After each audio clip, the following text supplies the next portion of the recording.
Muy bien, chicos, llegamos al 4 romano punto y guión, al caso 4 romano punto y guión, donde ahora nos vamos a preocupar por encontrar el rango de una regla de correspondencia. Primero vamos a aclarar un punto muy importante. Nosotros no podemos aprender a correr si no sabemos primero caminar. ¿Eso qué significa? Que para el caso de encontrar el rango de una regla de correspondencia, es de suma importancia aprender primero a encontrar el dominio de una regla de correspondencia. Cuando yo conozco el dominio de una regla de correspondencia, entonces ya tengo los elementos para poder encontrar el rango de una regla de correspondencia. ¿Qué hacemos en esta situación? Bueno, cuando nos dan una regla de correspondencia y queremos encontrar su rango, lo primero que tenemos que hacer es encontrar su dominio. Encontrado ya el dominio, vamos a tabular con valores representativos de dicho dominio y vamos a encontrar con esos valores representativos del dominio los valores correspondientes en el rango. De esta manera, a partir del dominio, encontramos el rango. Es decir, tenemos la extensión horizontal y podemos encontrar la extensión vertical. Conocemos entonces el campo de variación de la variable independiente y podemos entonces encontrar el campo de variación de la variable dependiente. Veamos un ejemplo.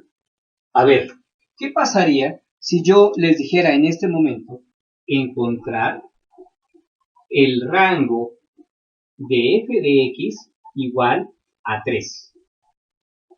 Si ustedes recuerdan esa regla de correspondencia, es una regla de correspondencia constante. ¿Esto qué significa? Significa que independientemente del valor que le asignemos a la variable independiente x, entonces la variable dependiente y, la regla de correspondencia, la función, siempre va a tomar un valor 3. No va a cambiar jamás su valor. Entonces, esto lo podríamos visualizar en una gráfica donde tengo x contra y, el plano cartesiano, y voy asignando valores a mi tabla. Esto significa entonces algo más o menos así. 1, 2, 3, 4. 1, 2, 3, menos 1, menos 2, menos 3.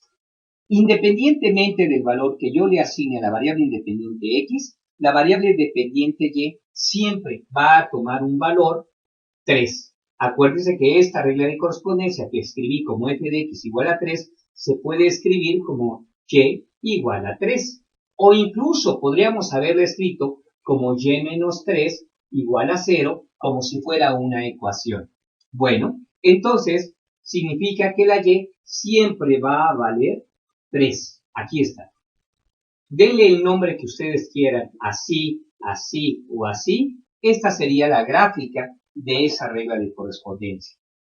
Independientemente del valor que ustedes quieran darle a la x, siempre la regla de correspondencia va a valer 3. Si yo le doy a la x un valor menos 2, la regla de correspondencia va a llegar a 3. Si yo le doy el valor 0, la regla de correspondencia vale 3.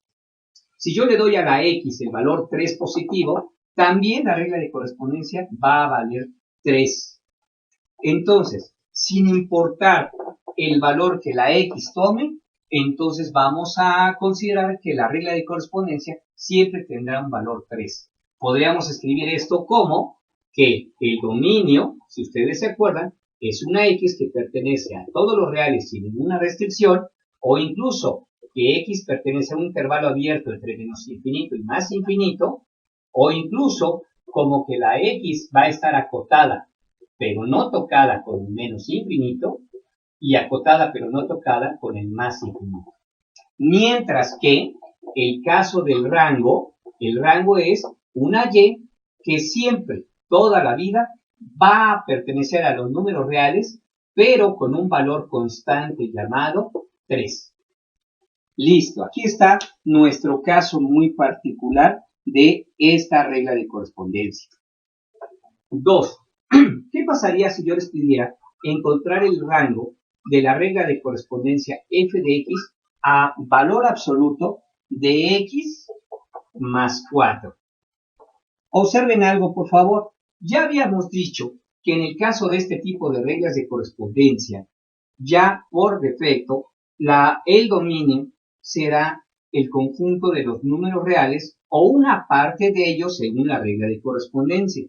Si yo para esta regla de correspondencia pienso en una tabulación, entonces podría yo encontrar el conjunto de valores obtenidos para la variable dependiente, es decir, mi extensión vertical, es decir, mi campo de variación de la variable dependiente, es decir, mi rango, que es lo que estamos buscando en este momento.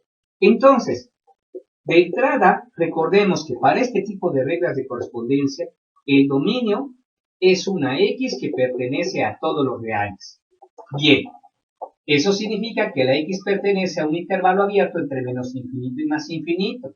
E igual forma podría escribirlo como una X acotada con el menos infinito, no tocada, y acotada no tocada con el más infinito. Listo, ya tenemos bien definido nuestro dominio. Ahora, ¿qué vamos a hacer para el rango? Para encontrar el rango no me queda otra más que hacer una tabulación. Entonces, para encontrar el rango, hacemos una tabulación, ojo, con valores representativos del dominio. Es decir, no vamos a asignarle muchos valores hacia menos infinito o hacia más infinito que se nos ocurra. No, vamos a escoger unos cuantos que sean los más representativos posibles. Por ejemplo, para nuestro caso, pensemos en una tabulación donde tengo x y tengo f de x igual a barras de valor absoluto de x más 4,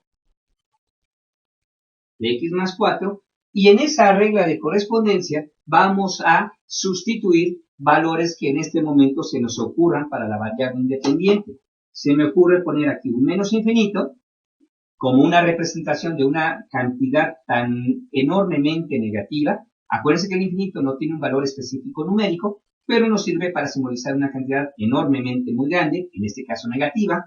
Vamos a poner menos 100, vamos a poner menos 10, ponemos también, ¿por qué no?, menos 5, menos 4, menos 3, y de ahí podemos saltar al 10 y al 100 inclusive. Y simbolizamos que vamos hacia más infinito. Ahora bien, vamos a escribir nuestra regla de correspondencia, que es f de x igual a barras de valor absoluto de x más 4. Ahí está. En esta regla de correspondencia vamos a evaluar con cada uno de los valores que estamos asignándole a la variable independiente. Así entonces, para el primer caso, vamos a hacer lo que sigue. Me dice que evalúe mi regla de correspondencia con menos 100. Bueno, pues vamos a darle menos 100 y donde exista la x ponemos menos 100.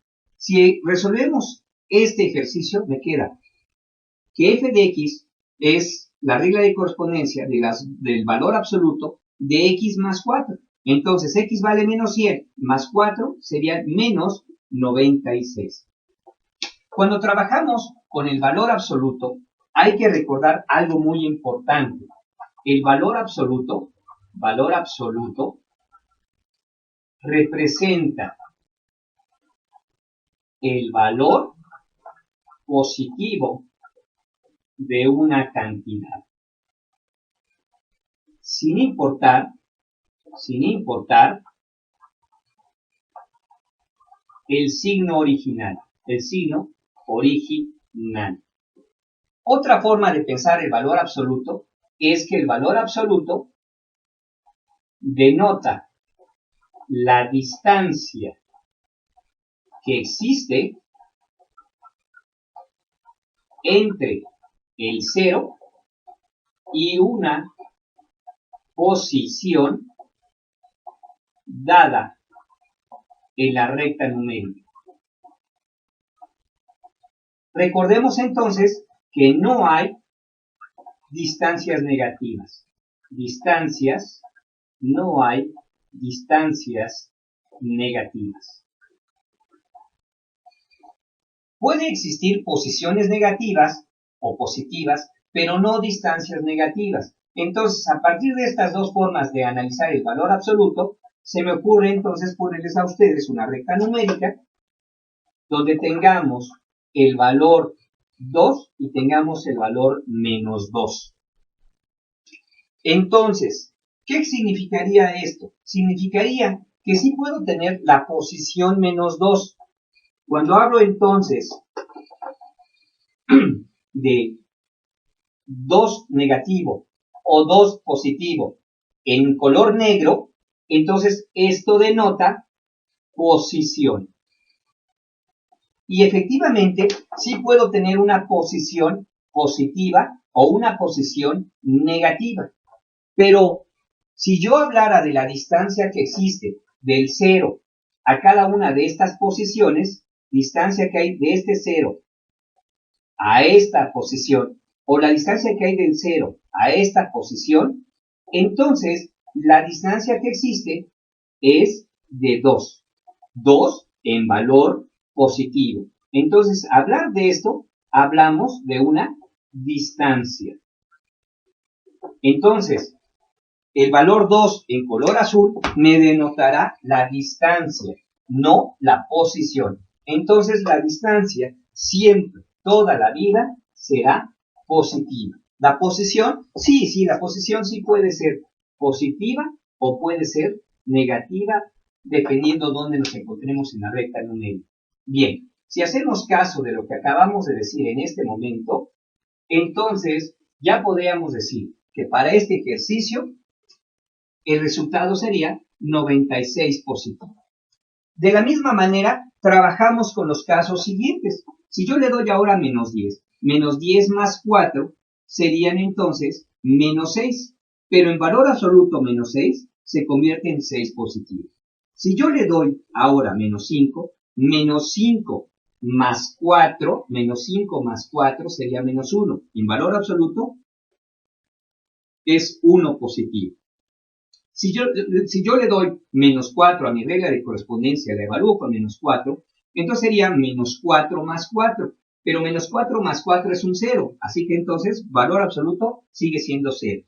Si le damos el valor menos 3, f de menos 3 sería barras de valor absoluto de menos 3 más 4. Menos 3 más 4 ya me haría un 1 positivo. Seguimos. Y entonces, si yo le doy 10 a la x, el valor 10 le asigno a la variable independiente x, 10 más 4 son 14 positivos. Dentro de las barras de valor absoluto de 14, pues con más ganas se vuelve positivo 14 unidad. Y finalmente, si yo le doy 100, bueno, pues entonces 100 más 4 sería 104. Dentro de las barras de valor absoluto, me llevan entonces que el valor de la regla de correspondencia aquí sería 104. Analicen ustedes entonces que si yo le asigno más valores negativos a la x, de todas maneras, la y tiende hacia más infinito. Vean que si yo le asigno más valores positivos a la x, la y también sigue tendiendo hacia más infinito. Es decir, no quiere decir que porque la x va de menos infinito a más infinito, también la y va a hacer lo mismo. No, no siempre sucede eso. Por lo menos para este caso ya visualizaron que aunque la x va a menos infinito, la y no lo hace. Cuando la x va a más infinito, bueno, casualmente aquí sí, la y va hacia más infinito. Entonces, gracias a esta tabulación, ya podríamos nosotros estipular que el rango de esta regla de correspondencia es una y que pertenece no a todos los reales. Tiene una pequeña restricción. Parte de los reales sí se convierte en mi rango, no todos los reales como los casos anteriores. Vean entonces que el valor más pequeño que puede asumir la variable dependiente y, el valor más pequeño es justamente el 0. Entonces y pertenece a un intervalo desde el 0 hasta, ahora sí, por ambos lados, por ambos brazos de mi tabulación, la y tiende al más infinito. Entonces es un intervalo semicerrado por la izquierda, desde el 0 hasta antes del más infinito. Si no les gusta esta notación, ya saben que lo podemos escribir como una y que pertenece a todos los reales, tal que la y sea mayor o igual que 0. Por último, una y acotada y tocada con el 0, pero acotada y no tocada con el más infinito. Entonces, tenemos listo aquí nuestro ejercicio respecto a este rango.